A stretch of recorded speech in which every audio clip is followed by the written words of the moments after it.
Les gros soleil tellement sous pour les bottles là, oui. Non, pas le coller bottle là, on parle coller, non pas le coller bottle, on dit. Sur la pluie bâtie. Vraiment fait froid. Les fois, hein? Oui, parce que saison ça, c'est prévu. On a des températures en descente même qu'on a. Chaleur, le soir, il est bon. Les fois, oui, bon, très bien, on dormit bien. Ok, encore, ça sont l'autre unité. On va regarder, 2 carbone, 2 carbone, 2 carbone. Il prend 8 si mon abdomen très bien. Et très large. On dit, hein, il y a 8 si mon abdomen là, très bien, et puis température is beautiful. Pas vrai? Oui. Oui, very beautiful. Very beautiful. Very, very nice. On va sortir là, fait ça.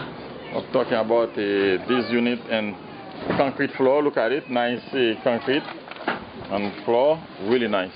On va faire ça. Oui, on va montrer l'ensemble. Ouais. Let's go in this one. C'est ça même. Oui, très bien, très bien. Très bien. Comment est? En forme? Oui, oui, très bien. Ou bien 8, ça fait 8, 8, 16, 32, 4 d'abord 32 Timon. Tout le monde bien dormi, bien en forme. Très belle. Bonnes affaires, mamie. Ben voilà, faut que je tirer les rideaux, on prend le plus de lumière. Oui, belle, belle, belle, belle. Belle, belle.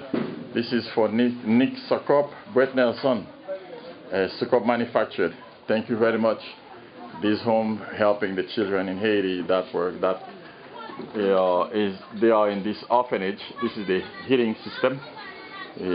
Keep this thing cool. And at the time, the place were tore down by Eric and Isaac, and we came in with the team of Sukop. Haiti really fun. We built this beautiful for them. Wonderful. Belle bagaille, mamie. Oui. Très bien. Très bien. This is another unit. Comment on est là? Et voilà, dining room, ouais. Venez, comment est-ce amis? Mais oui, organiser les choses. Chaises, yeah, bel espace. Très bien, très bien. Non, c'est très bien. Très bien, wonderful. Ok, ou pas de problème de leak or anything. Tout va en forme, right? Nous avons plus de units, baquet. Voilà, information. Yeah.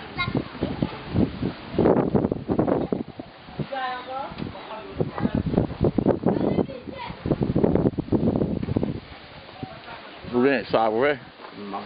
Mary, ici, ça sont l'autre unit là. Wonderful. Look at that. Ok, carbone, ça revient 6. Surtout si on a bien dormi.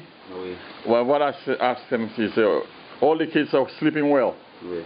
We have enough space and safe. Okay. Yeah, man. Because if there is an earthquake, you don't have to run. There's nothing to fall on your head. On va dormir comme bouquet. Oui. Oui, bien sûr, parce que au pas peur. Non. Selon le cas en concret, tu vas courir, mais ici c'est très safe, pas grand coup casé. What I said to him, if there is an earthquake, nobody has to run, nobody has to do nothing. No care sauter. Wonderful. Look at that. Right? Wonderful. Okay. Belle bagaille, frère. Yes. Ça, oui, sur l'autre caille qui est une chambre, ouais, ça? Ça, c'est le des climat petit. Ok, oh, I see. Ça, c'est pour organiser. Ok, cahier, ça, c'est côté aujourd'hui. Oui, on va jouer les. Yeah. Et pour travailler l'école avec moi, il y a un livre de personne. C'est ça, ok. Organiser. Très bien. Oui. 1 minute. I'm right there with you, mister. Wonderful. Belle bagaille. Ok.